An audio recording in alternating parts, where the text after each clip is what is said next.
Early Friday morning, a group of U.S. anti-war activists returned from a trip to Syria. The delegation that visited Syria included Sarah Flounders of the International Action Center, former U.S. Congresswoman Cynthia McKinney, former U.S. Attorney General Ramsey Clark, John Parker of Workers' World Party, John Aki of Arab Americans for Syria, and Dedan Kamathi of the All-African People's Revolutionary Party.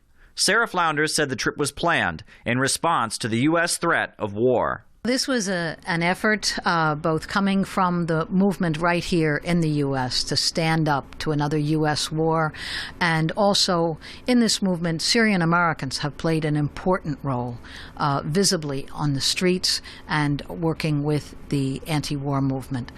So it was at the invitation of Syrian Americans who made so many of the arrangements for us to visit Syria.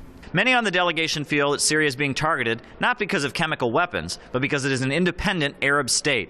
Sarah Flounders was able to meet with victims of the insurgent forces that are committing atrocities all throughout the country. We were at a school, which is a displaced persons center, where families are who've lost their home, who've lost everything. And for so many of these families, there have also been family members kidnapped, held for ransom by these mercenary bands who really in every way try to make life complicated and difficult and are in it only for their own gain. So kidnapping people for ransom, including young children, including babies, and including mothers. Former U.S. Attorney General Ramsey Clark said that being in Syria reinforced his opposition to U.S. militarism.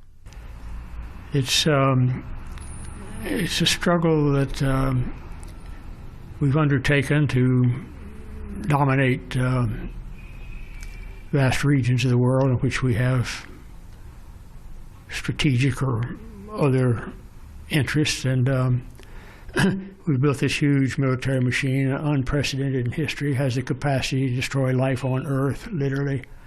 I watch it every place I go. I'm involved in trials with the Trident II nuclear submarine, things like that.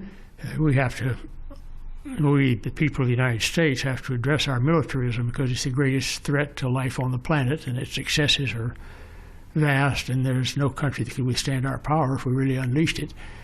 And that's not the land of the free or the home of the brave. The delegation was also able to meet Syria's president, Bashar Assad. Though a deal has been reached and the government has agreed to turn over its chemical weapons, the threat of strike is still looming. The group that traveled to Syria made clear that they intend to do all they can to prevent any U.S. attack. Caleb Maupin, Press TV, New York.